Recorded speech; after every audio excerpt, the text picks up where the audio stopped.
अहिले चाहिँ म टडेलातिर जानको लागि रेडी हुँदैछु किनभने अलिअलि सब्जी किन्न जान भनेर हिँड्दैछौँ। म चाहिँ अहिले तयार भएर घरबाट बाहिर निस्किँदैछु।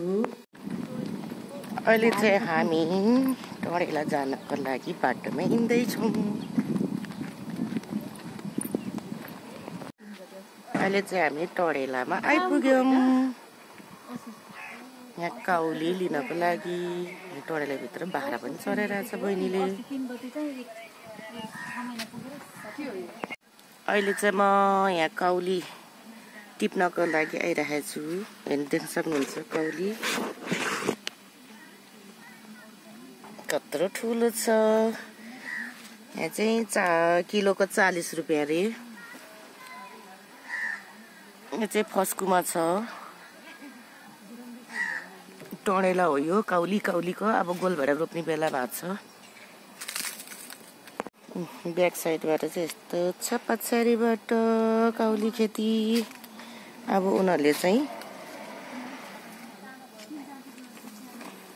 काउलीहरू देख्न सक्नुहुन्छ कत्रो ठुलो। अब चाहिँ गोलभेडा काँक्रो अनि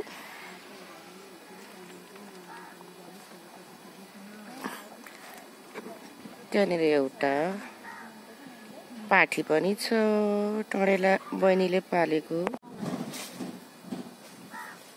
जुन चाहिँ ठुलो छ त्यही काटिदिनु।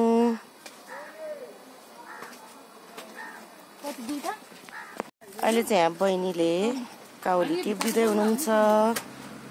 हामी चाहिँ टडेलाको तरकारी मात्रै खान्छौँ।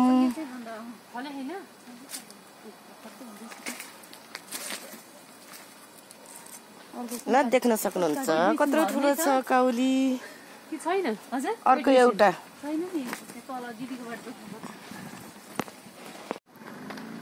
अहिले चाहिँ हामी टडेलाबाट फर्किँदैछौँ तरकारी बोकेर।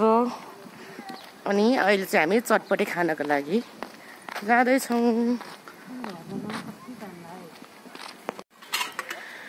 अहिले चाहिँ हामी यहाँ कता खुट्टा दुखेको चना चटपटे खाने ठाउँमा आइपुग्यौँ। चना चटपटे बनाइदिनु न दिदी। चटपटे खान्छ कि पानी चटपटे खाऊँ न है पहिला। कस्तो गिलो खालको चटपटे खान्छ दिदी। अहिले चाहिँ हामी यहाँ चना चटपटे खाना गइरहेका छौँ।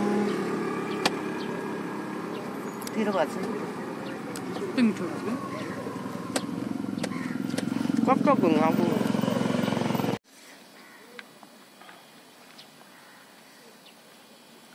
अहिले चाहिँ हामी यहाँ मुख बङ्ग्याउँदै खाँदैछौँ चटपटे।